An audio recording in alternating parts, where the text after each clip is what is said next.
ஒரு போலீஸ் எடுத்ததுக்கே தகுதி இல்லாதவர். அதுவும் ஒரு பெரிய போஸ்ட்ல இருந்து கர்நாடகாவில் ஒரு பெரிய கேஸ் பிடிச்சிருக்கிறாரு, பிடிச்சிட்டு வந்துருக்காரு. அவர் போய் லேடிஸை பத்தி தப்பா பேசலாமா? ஒரு படத்துல நடிகை ஹீரோ எப்படிமா எந்த பொண்ணையும் தொடாம நடிக்க முடியாது. இப்ப அரசியல் விஜய்க்கு வராருன்னா அவர் 200 கோடியை தூக்கி போட்டு எதுக்குன்னு வரணும்? எதுக்கு வரணும்? அவர் பாட்டுனா அவருக்கு குடும்பத்துல 4 பிள்ளைங்க 2 புல வச்சுக்கணும். அவர் பாட்டு சொத்து சேர்த்து போயிருக்கலாம்ல. இப்படிதான் 79 தான் நினைச்சுக்கிறாரு. இன்னும் 100-150 படம் நடிக்கலாம். நடிக்கலாமா நடிக்கக்கூடாதா? அவருக்கு இந்த தேவையா?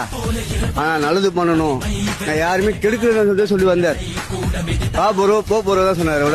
யாராவது சொன்னாரா? தப்பா சொன்னாரா? ஒரு வார்த்தையா தப்பா சொன்னாரா? அவரை மாதிரி டீசெண்டா அப்படி யாரும் பண்ணல. இன்னைக்கு கூட 1000 கோடி ஊழல். ஒரு போராட்டம் பண்ணலாம், தாராளம் பண்ணலாம். அவர் பண்ணாலும் எவ்வளவு வரும்? அவர் ஒன்னும் இல்ல, இறங்கி ரோட்ல நின்னாருன்னா எவ்வளவு கூட்டம் வரும்? இது சமாளிக்க முடியுமா? எது கட்சியா இருந்தாலும் பூத்துக்குடி சரி சமாளிக்க முடியுமா? ஏன் அப்படி 3 வருஷம் அரசு என்ன பண்ணீங்க? 2 வருஷம் மாறி மாறி ஆடுறீங்க. 57 வருஷமா பண்றீங்க, 57 வருஷமா பண்றீங்க.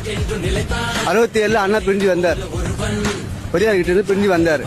அவரு வச்சுதான் எம்ஜிஆரும் வந்தாரு, கலைஞரும் வந்தாரு. இது வரைக்கும் என்ன பண்ணாங்க நீங்க?